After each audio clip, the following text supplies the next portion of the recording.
Fala, meus amigos, estamos começando mais um episódio de Altas Histórias Maps. Estamos agora aqui com o meu parceiro, o André Luiz Mansur, que é jornalista e escritor. Escreveu vários livros sobre a história do Rio de Janeiro, entre outras coisas.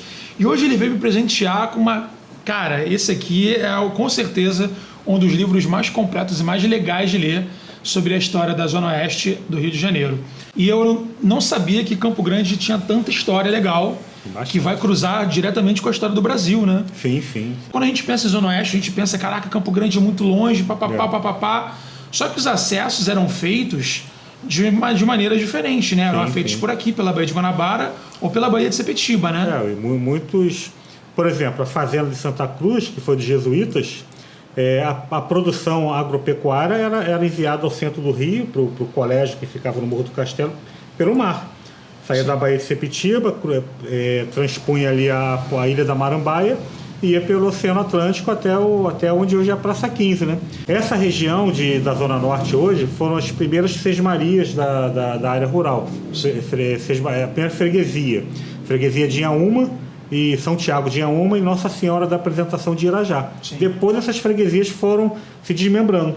A Campo Grande, por exemplo, surgiu da freguesia de Irajá.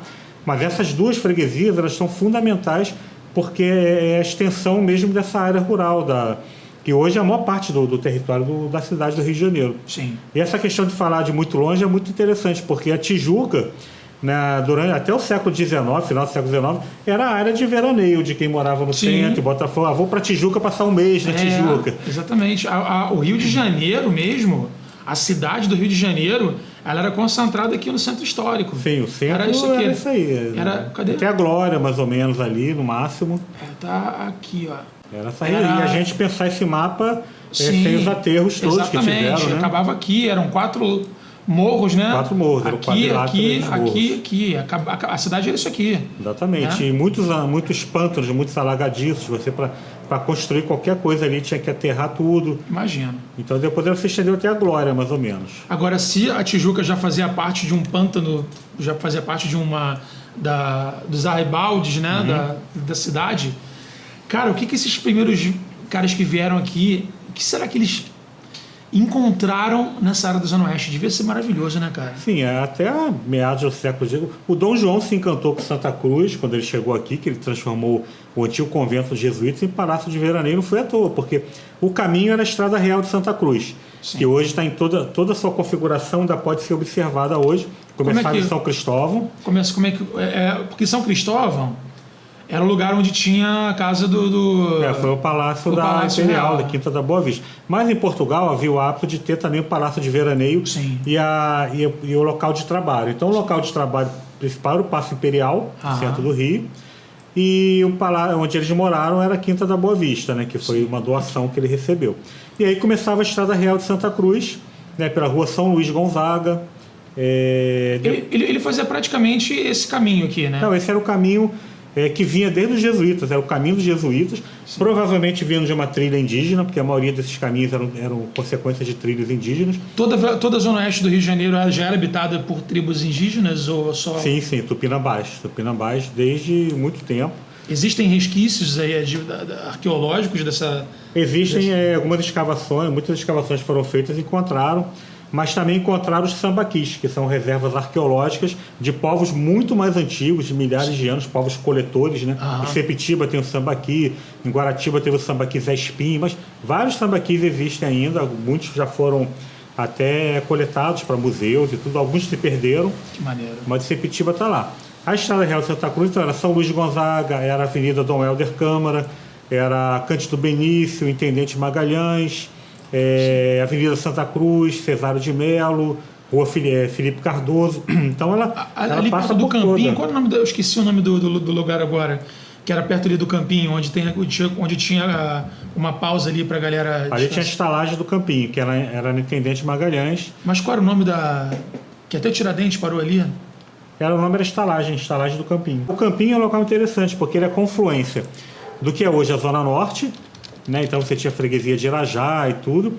É o caminho também para a Zona Oeste, e não só a Zona Oeste de Deodoro, Bangu, mas também a Zona Oeste de Jacarepaguá. Sim. Então o Campinho era o local onde tudo se encontrava. Era o local onde os tropeiros vinham, né? Então era uma região onde deveria ter hospedagens, estalagens, porque o pessoal vinha de longas viagens, né? Era como se fosse o Graal aqui, né? Exatamente. A Maria Graham, que foi inglesa que cuidou da educação da Princesa Maria da Glória, futura rainha de Portugal, ela fez essa viagem toda e descreveu no seu livro Diário de uma Viagem ao Brasil. E ela não conseguiu se hospedar aí na estalagem do Campinho, porque estava lotada. Imagina. E ela acabou se hospedando no outro local, ela parou no Campo dos Afonsos, onde hoje era a Fazenda dos Afonsos, hoje é o Campo dos Afonsos. Sim. E ela descreve com minúcias, assim, toda essa questão da comida que era nas estalagens, que era feita sem nenhuma higiene. Imagina. Era geralmente um feijãozinho com uma carne seca, bem tosca. Era tropeiro, né? Era comida de tropeiro mesmo, né? Não tinha como mudar. Quando você vir falar em feijão tropeiro, não tem luxo nenhum no feijão tropeiro. Não, nada. E a carne seca era muito usada porque a conservação dela era muito mais... Eles faziam longas viagens, então a carne seca ela durava mais, né? Eu ouvi dizer que muitos tropeiros, eles não faziam as comidas durante o percurso. Eles preparavam nos ranchos e levavam armazenadas em banha. Sim, exatamente. Que a banha até... Assim, eu conheço pessoas lá no Rio da Prata, por exemplo, Campo Grande, que ainda tem resquícios da vida rural.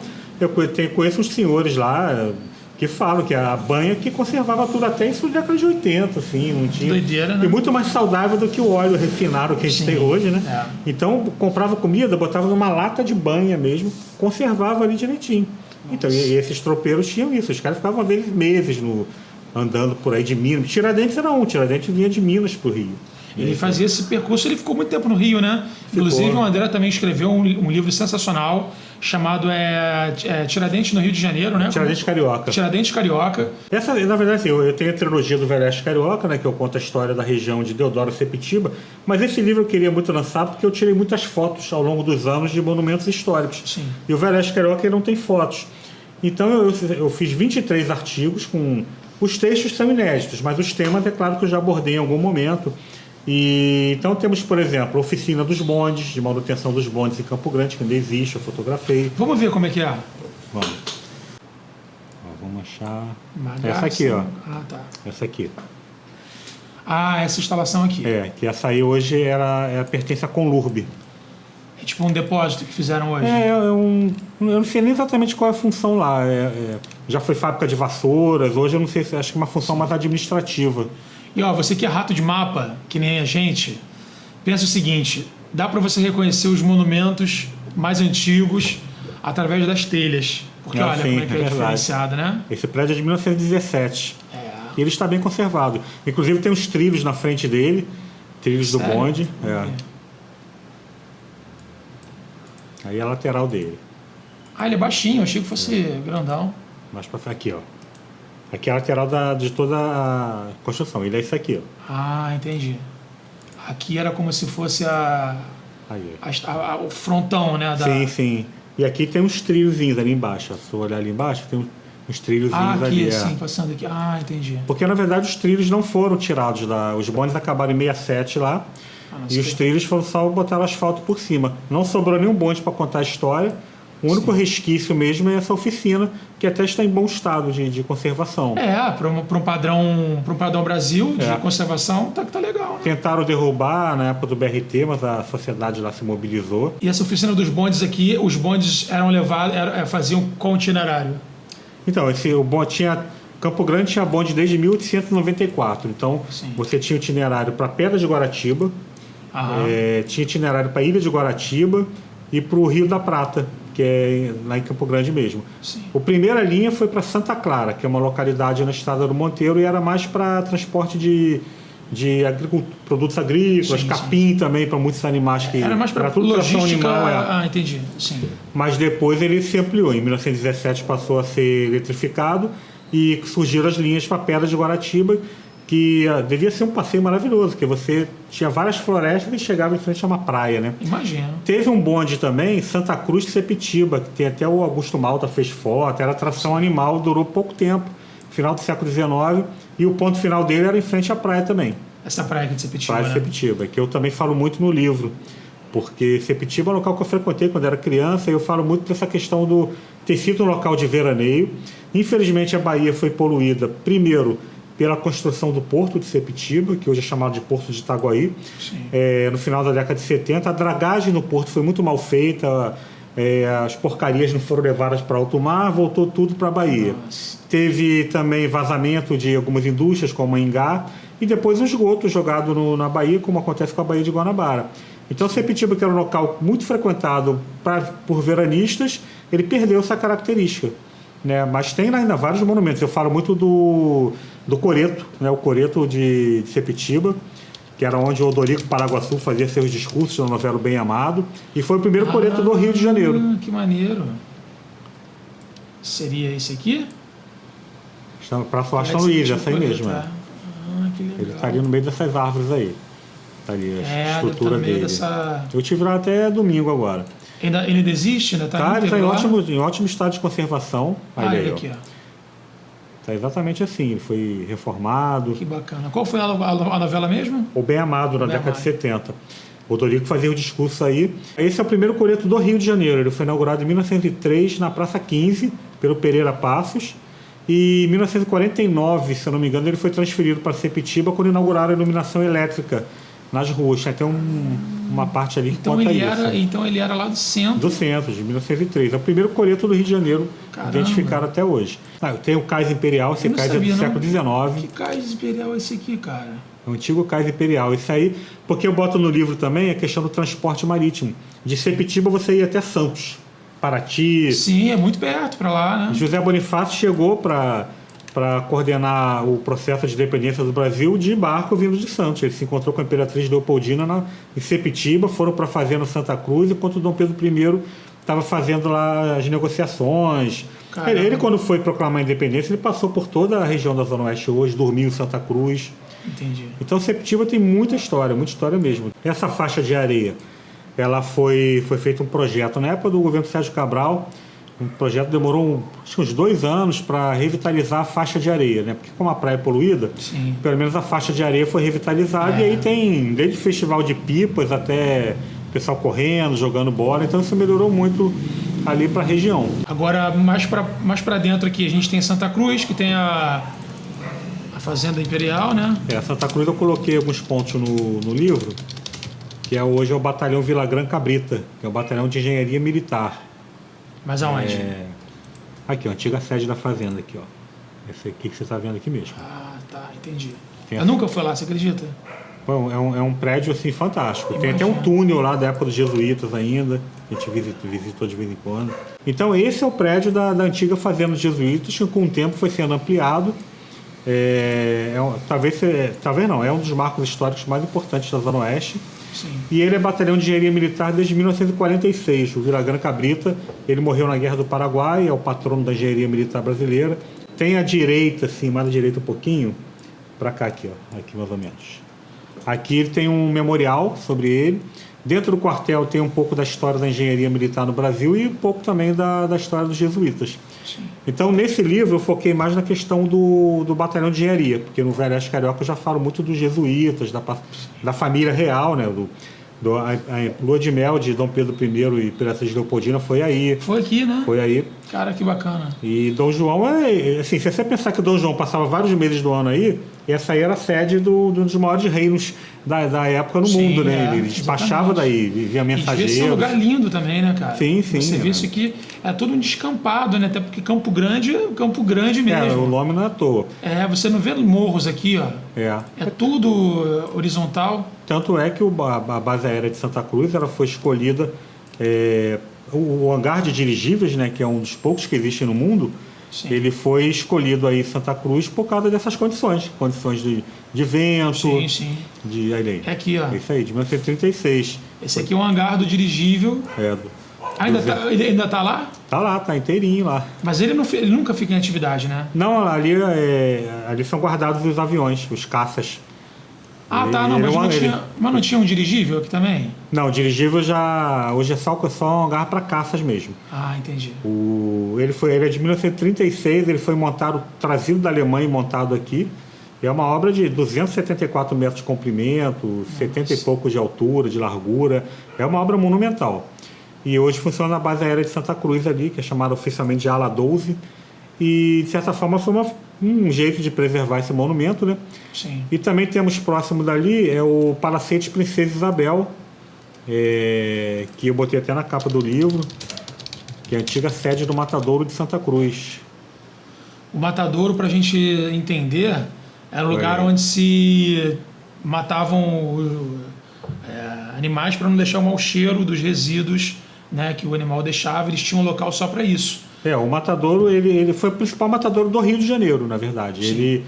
O primeiro matadouro do Rio foi na Praia de Santa Luzia, que não existe mais, sendo do Rio. Depois foi para a Praça da Bandeira, que não tinha esse nome ainda, mas tem lá o portal dele ainda até hoje. Hoje, né? Do lado da Escola de Circo, né? Exatamente. E aí esse matadouro foi inaugurado em 1881, 30 de dezembro, com a presença do Dom Pedro II, essa figueira da época, inclusive.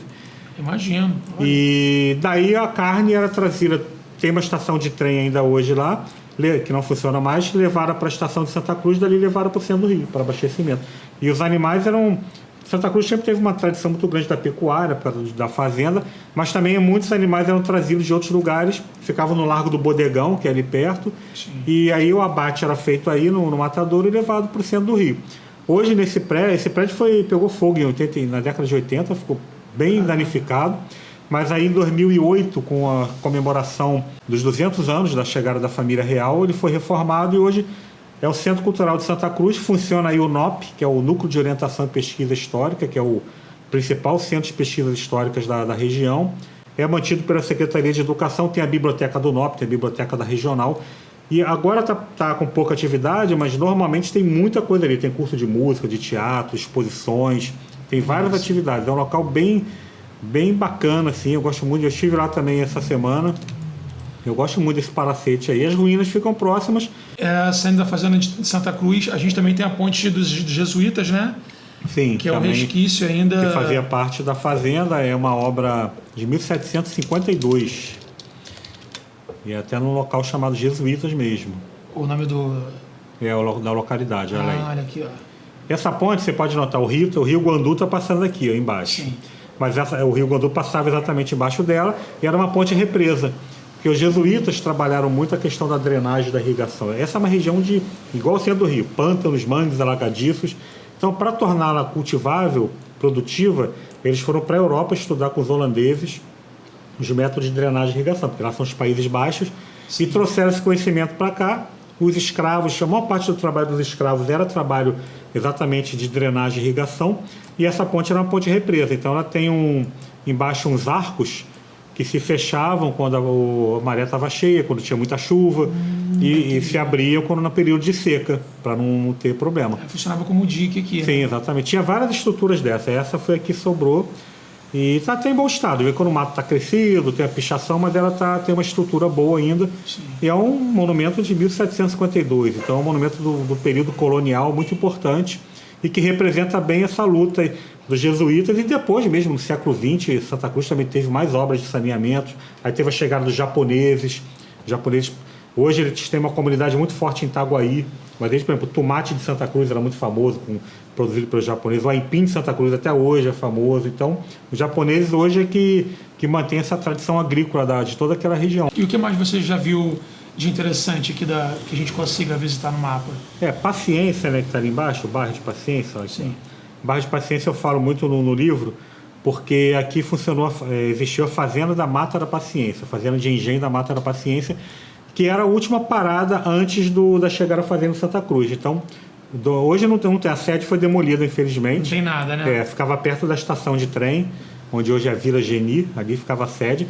E ela foi administrada por uma mulher muito importante na sociedade carioca da época, foi a Mariana Eugênia Carneiro da Costa. E o marido dela, João Francisco da Silva e Souza, montou a fazenda em 1797. Ele morre em 1815 e ela assume a fazenda e administra de forma impecável, o que não era muito comum, né? Porque era uma sociedade patriarcal. Sim, sim. Então o pessoal não respeitava muito uma mulher à frente da fazenda. Tanto que ela tinha um armazém de cal em Sepitiba, e o administrador dela, quando o marido morreu, ele quis tomar para ele. Ela foi lá e não deixou. Tinha também um engenho de Santo Antônio dos Palmares, cujas ruínas ainda existem. Então essa fazenda foi muito importante, a Mata da Paciência. Foi o primeiro engenho a vapor do Rio de Janeiro, que a Mariana Eugênia trouxe. Caraca! E a Maria Graham, que eu citei aqui, ela ficou encantada com a fazenda e com a Mariana Eugênia. Tanto que no livro dela, a maior descrição que existe é da fazenda da Mariana Eugênia. Então ela falou, uma característica também que ela citou dos escravos, tanto na fazenda da Mata da Paciência quanto em Santa Cruz. Eles tinham direito a plantar suas próprias roças 2 dias na semana e vender esses produtos. Então a Maria Graham, ela enaltece muito isso.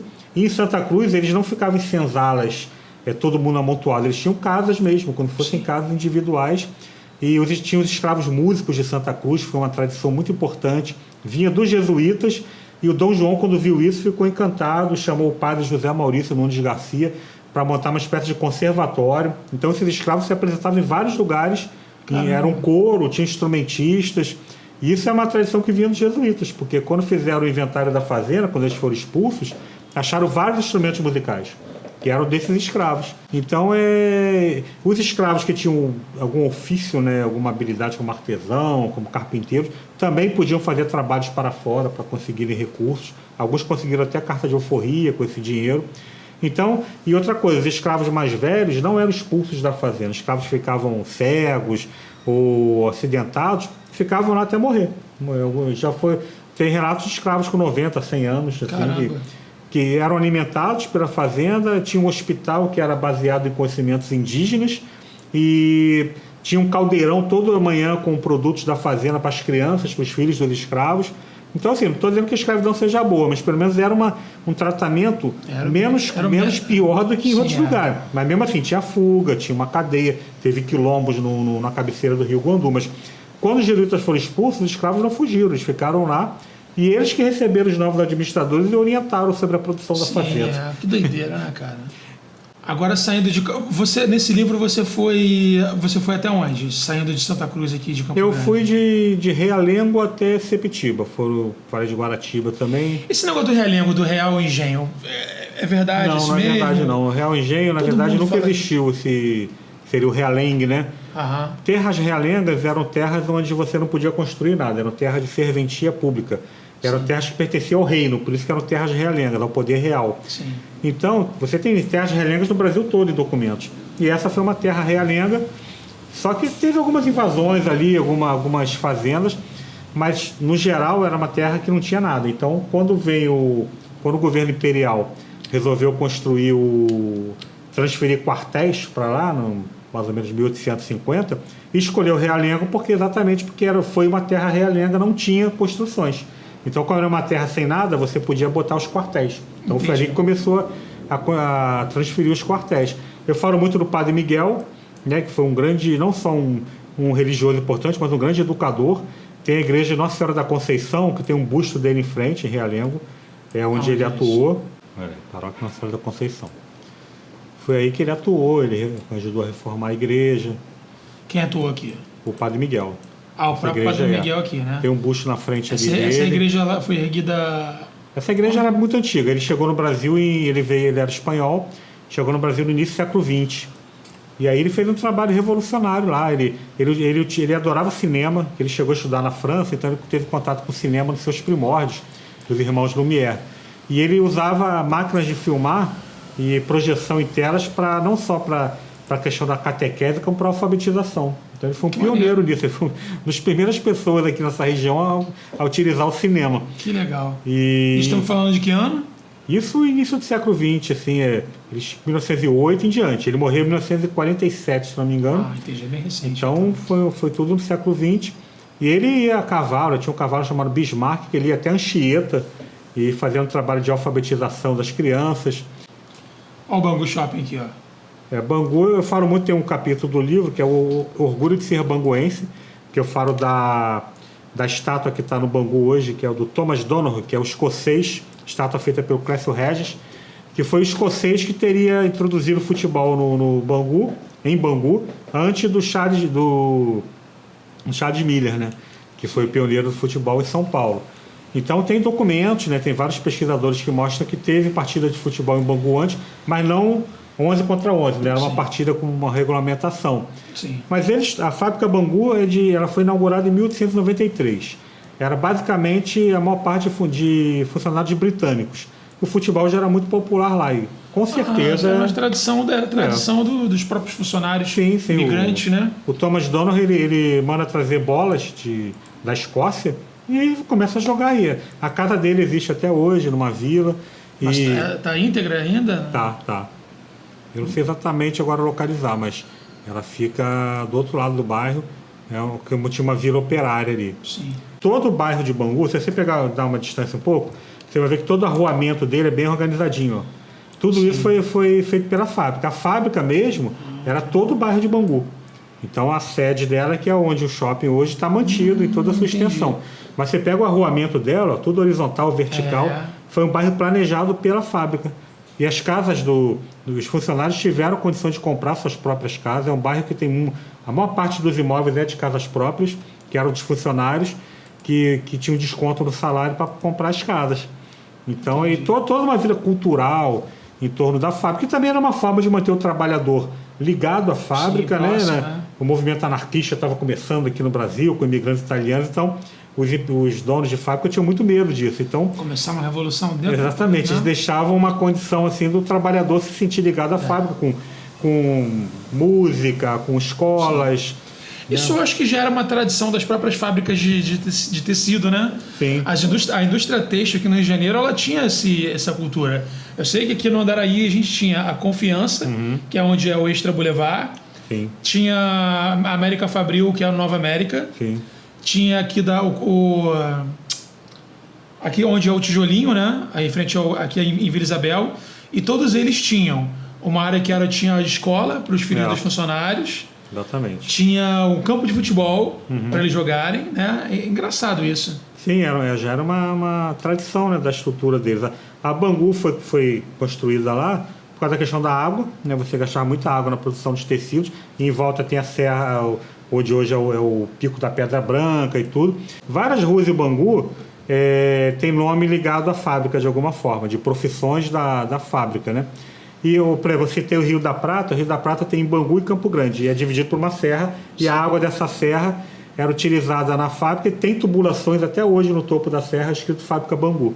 Que maneiro. A fábrica foi pioneira no desfile de modas na década de 40 e 50, o algodão, que era um tecido considerado muito rústico, né, não era bem aceito pela elite econômica, a Bangu passa a popularizar o algodão, e o desfile da fábrica Bangu, Miss Elegante Bangu, em vários lugares, Copacabana Palace, no Maracanã, se popularizaram nos anos 40 e 50, muito graças também ao colunista Ibrahim Suede.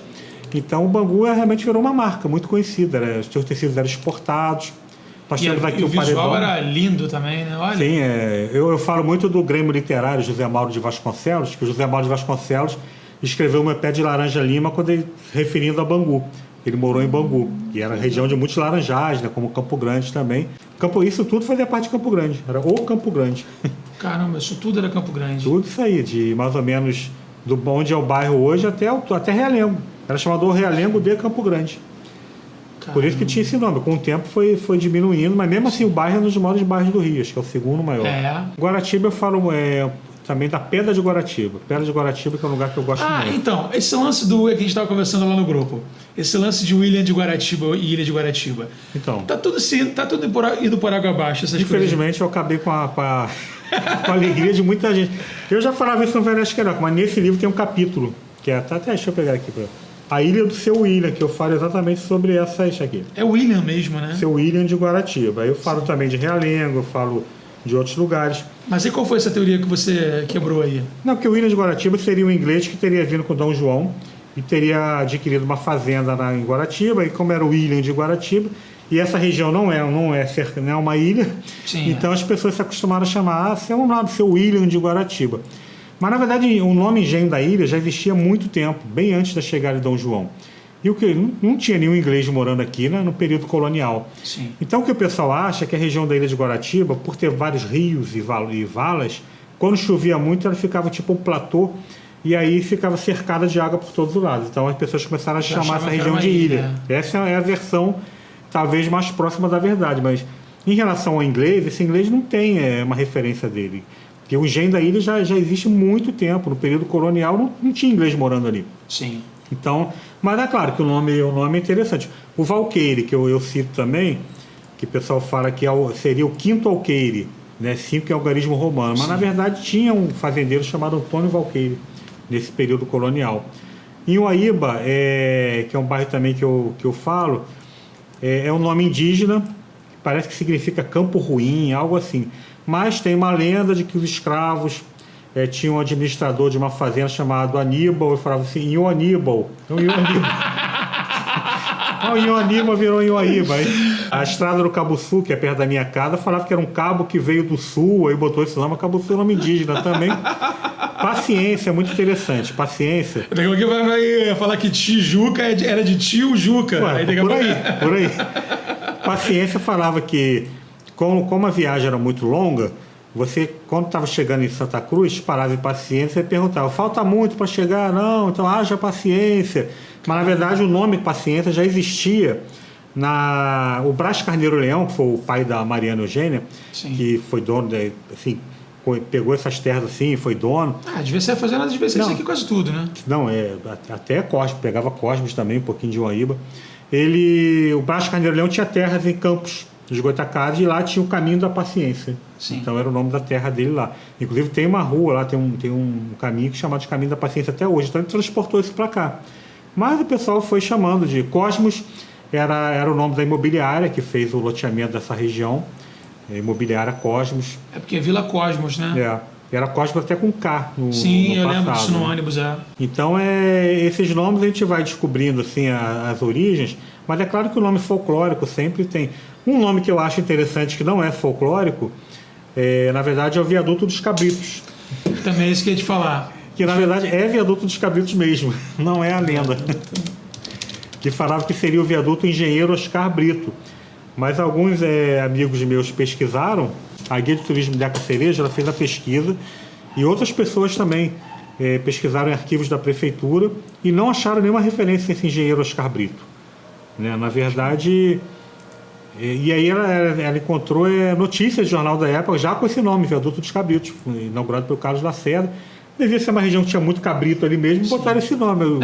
Que o Oscar Brito não tem nenhuma referência dele. É sempre assim, né? O pessoal fala e a parada foi evoluindo, com o sotaque de alguém diferente. Sim, mudou. A Praça Seca, o Visconde de Aseca, esse parece que tem fundamento, sim. A Praça Seca, ela vinha dessa Praça Seca, e a casa de veraneio do Visconde de Aseca, da época, né? Século XVIII, era aqui na Floresta da Tijuca, num lugar chamado A Fazenda. É um lugarzinho bem legal, que também já está tudo destruído por causa da chuva e por causa da mão do homem, né? Que sempre vai lá para... Sim, exatamente. Mas interessante isso. Teorias quebradas, então. Essa do Oscar Brito foi um negócio que durou muito, né? E muita gente ainda acha até hoje. Aqui tem mais duas igrejas que eu falo no livro, Nossa Senhora das Dores e a de Santa Rita. Nossa Senhora das Dores é no Rio da Prata, que é um local que eu gosto muito, que ainda preserva um pouco da área rural. Tem uma pracinha com uma igreja, tem dois bens tombados, que é o Coreto e a Bica. Tem muito lugar legal aqui, cara. Teve um dia que eu estava vindo de Paraty, de ônibus, e aí o ônibus estava vindo pelo litoral. E eu fiquei impressionado, cara, com isso aqui. Essa região toda é fantástica. Eu fiquei impressionado, sabe com o que, cara? Eu vi um trem andando num trilho que era uma ponte. Que ponte é essa, cara? Aí eu fui vendo essa Ilha Guaíba, né? cara. Olha, Guaíba. Da Guaíba. Isso aqui é um depósito de minério. E o trem, ele vem aqui por cima. Exatamente. E eu jamais ia imaginar que tivesse um cenário desse aqui no Rio de Janeiro.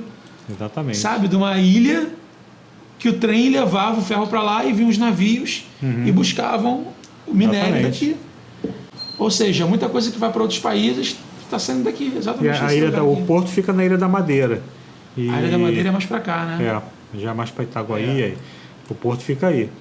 Aí também tem um trilho ali. Tem. Todo esse ramal, né, o antigo ramal de Mangaratiba, que as pessoas falam muito do trem macaquinho, porque ele transportava muita banana, mas ele ficou no imaginário das pessoas como uma viagem maravilhosa. E era uma viagem muito útil, porque a ideia era chegar até Angra, não chegou até Angra.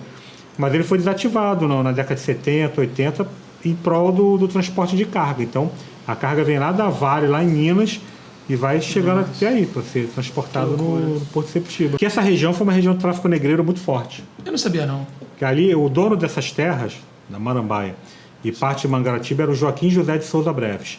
Maiores cafeicultores do Brasil, um dos maiores traficantes de escravos do Brasil. Porque quando o tráfico foi proibido em 1850, eles vinham por aqui. Vinham pelos flancos, porque dá para esconder fácil aí os navios. Sim, Então eles ficavam nesse lugar e em outros lugares próximos. local chamado Fazenda de Engorda de Escravos. Esse era o nome. Os escravos ficavam um mês ali se Aonde é recuperando. isso? Tem algumas estruturas aí, acho que aqui não sei se vai dar para ver. Aí tem uma unidade da aeronáutica, você só vai para lá em barco da Marinha. Então você tem umas ruínas e eles ficavam aí um mês, 2 meses, aí daí eram transportados para as fazendas. Tem algumas ruínas também que eu fui convidado pela professora Miriam Bondim, que é a pessoa que mais entende a história dessa região, na Praia do Saí. Praia do Saí também tem ruínas, Onde é? que é em Mangaratiba, já mais para frente. Nessa praia, aí tinha o Barão de Saí, né, que tinha uma fazenda. Nessa praia tem algumas ruínas também. É uma coisa muito estranha, que você entra ali, pouco espaço para respirar, é um local muito sinistro. Assim. Estamos encerrando, então, mais um episódio aqui, que já tem bastante tempo. Olha, obviamente a gente não falou toda a história da Zona Oeste. Com certeza está muito longe de ser toda a história da Zona Oeste. Toda a história do Velho Oeste Carioca. Você pode encontrar muitas histórias aqui nesse novo livro do André Luiz Mansur, ou também na trilogia do Velho Oeste Carioca, que também está disponível aí nas redes sociais do André. É só segui-lo nas redes sociais que estão aí embaixo. E dependendo de onde você mora, você ainda vai ter até o privilégio de ter o livro entregue pelo próprio autor, que é a coisa mais difícil que tem, né? De bicicleta. Então é isso, pessoal. Queria agradecer muito vocês. Se inscreva nesse canal, sigam o André. Esse aqui foi mais um episódio de Altas Histórias Maps. Espero que vocês tenham curtido. Muito tempo de vídeo, com certeza, mas hoje em dia a internet é isso aí, né, galera? Ficar bastante tempo assistindo, num papo legal e um papo esclarecedor, né, sobre a nossa história. É isso, se inscreva, até o próximo.